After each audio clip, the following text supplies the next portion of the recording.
All eyes are now on Iowa. Haley, DeSantis, Ramaswamy, and Trump all converged on Iowa over the weekend. Now's the time to be active. Now's the time where you guys can make a difference.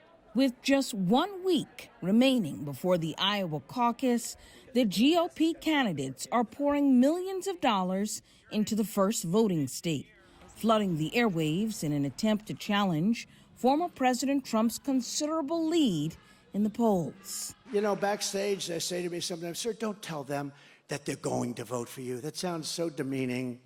I said, "I got them $28 billion for their farmers. Of course they're going to vote." DeSantis and Haley could not avoid speaking about the frontrunner. I think if we're relitigating the past elections, if it's about, Donald Trump or his legal issues or criminal trials or all that stuff, I think it's going to be a really nasty election. I don't think that puts Republicans in a good position to win. He was really good at breaking things.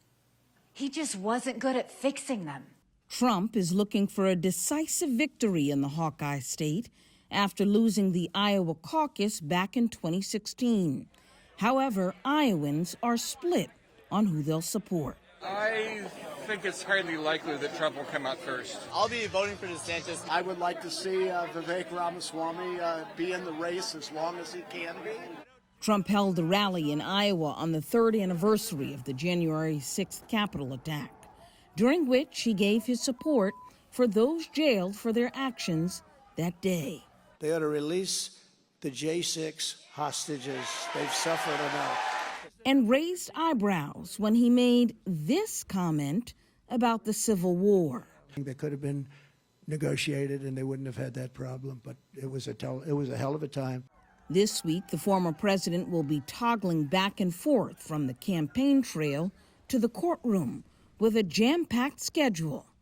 On Tuesday, he will be in a D.C. courtroom where opening arguments will be held on his immunity claim. On Wednesday, he will be back in Iowa for a town hall event. And on Thursday, he will be in a New York City courtroom where the closing arguments in the civil fraud case against him, his sons, and the Trump Organization will begin.